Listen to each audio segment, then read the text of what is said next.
Hello 8th class, welcome to the social science class. Today we are going to start a new chapter of geography, chapter number 4, natural vegetation and wildlife. Natural vegetation and wildlife. First of all, try to solve these question. What different type of plant found in the surrounding, कि आपकी surrounding में कौन कौन से type के plants found हो सकते हैं. ठीक है. Write any two features of animals and birds of your find at your surrounding. ठीक है. What type of climate condition do you enjoy? ठीक है. Try to solve these questions. Okay, let's start our chapter. The narrow zone of the earth where all living beings live is called the biosphere. कि जो एक ऐसा narrow zone है अर्थ का जहाँ पे ऑल लिविंग बीइंग्स रहती हैं और उसको क्या बोलते हैं, biosphere. which is also a interacting zone between atmosphere, hydrosphere and lithosphere. In the biosphere, all living beings are interdependent. कि बायोस्फीयर में जो all living things है वो interdepend होती है, अपने आप पे डिपेंड होती हैं. ठीक है. They also depend on the other resources from the abiotic environment there for their survival.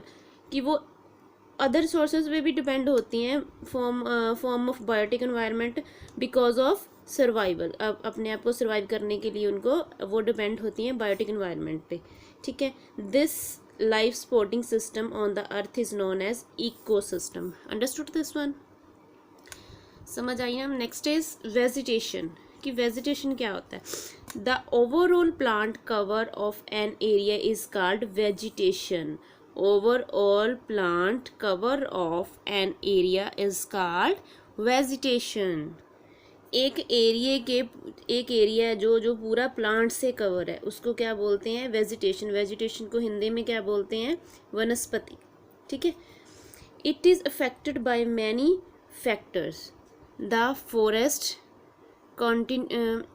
constitute the most active part while playing a major role of this ecosystem. There are thousands of species of plant and animals which are found in the forests. समझ आई. ये काफ़ी factors को से effect होता है, means प्रभावित होता है. ठीक है. इसमें जो फॉरेस्ट हैं वो एक प्रमुख भूमिका निभाते हैं एनवायरनमेंट प्रणाली में. एक प्रमुख भूमिका निभाने वाले मेन इकोसिस्टम का पार्ट है. ठीक है. There are 1000 spices.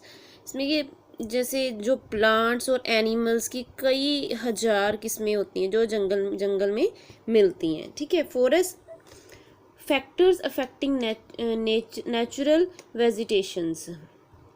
कौन से फैक्टर्स हैं जो नेचुरल वेजिटेशन से इफेक्ट होते हैं, ठीक है, इफेक्ट करते हैं. ठीक है. The combination of plant spices found in any area primarily affected by the following factors. First is climate. The vegetation of different places varies with the type of climates prevailing in the region. Growth of trees depend on the temperature and rainfall pattern of that region. Understood कि climate क्यों जरूरी है. Climate पे depend होता है ये. Climate क्या होता है, जलवायु. कि विभिन्न स्थानों की वनस्पति उस क्षेत्र के प्रचलित जलवायु के प्रकार के साथ बदलती रहती है. ठीक है. प्लांट का जो विकास होता है, ठीक है, जो ग्रोथ होती है प्लांट्स की, ठीक है, that is the depend on the temperature. Okay. Temperature और रेनफॉल के ऊपर भी वो डिपेंड होता है कि कितनी वहाँ पे रेन, उसी के पैटर्न पर निर्भर करता है. Understood. Next is relief. The mountain plains, plateau and valley that represent the relief have a great variation in their climatic condition which affect the vegetation of that region. Relief होता है राहत. कि जैसे mountain हो गया, plane, plateau and valleys. ठीक है. जो घाटियाँ होती हैं जो राहत के प्रति निदप करती हैं, उनकी जलवायु परिस्थितियों में बहुत ही भिन्नता है जो उस क्षेत्र की वनस्पति, उस क्षेत्र के क्लाइमेट को प्रभावित करते हैं. Understood this? Next is aspect. It refer to the direction in which the slope of land face the sun. The sun facing slopes windward sides receive the more rainfall and hence has more vegetation and vice versa. Understood? Next is distribution and type of natural vegetation. Natural vegetation की types और distribution के बारे में पढ़ते हैं हम लोग. ठीक है. The distribution of vegetation on the earth varies both the latitudinally and longitudinally due to the variation in climate factors. Such a great variations within the species, ecosystem, biome, etc. is known as a biodiversity. Understood? इसमें है कि जो vegetation on earth, जो vegetation अर्थ पे है उसकी उसकी distribution में varies both latitude and longitude पे डिपेंड करता है. ठीक है. Due to the climate factors के अकॉर्डिंग ही उनकी चेंजेस आते हैं. ठीक है. Such a great vegetation with the कि जो स्पाइसेस, इकोसिस्टम, बायोम आदि के अंदर में इतनी बड़ी तब्दीली है जो क्या कहलाती है, biodiversity. Understood? Importance of the forest की क्या इम्पोर्टेंस है? The tree hold the soil and help in the soil conservation. ठीक है. The forest are the lungs of the earth की जो फॉरेस्ट हैं वो अर्थ के लंग्स है. They purify the air by supplying the oxygen and observing the carbon dioxide. Understood? Maintain the balance of environment, attack the clouds and regularly rainfall. Clear? Forests are a good catchment area. The tree roots and the rainwater to get the canal slide toward the groundwater table. ठीक है. कि जैसे जो जंगल हैं हमारे लिए वो हमारी काफ़ी हेल्प करते हैं. ठीक है. Understood this? Read this all points. Okay. Natural vegetation is broadly categorized following the forest, grassland, desert and tundra vegetation. Understood? कि इनके वर्ल्ड जो नेचुरल वेजिटेशन है उनकी कौन कौन सी टाइप है? 1 2 3 4. ठीक है. First is forest. ठीक है. इम्पोर्टेंस तो हमने पढ़ ली फॉरेस्ट की. The extensive and continuously area of land dominated by trees, often with the great biodiversity, is called forest. There are of various type. Evergreen forest, जो evergreen forests होते हैं, they are two type evergreen forest. कौन से? Tropical evergreen forest and temperate evergreen forest.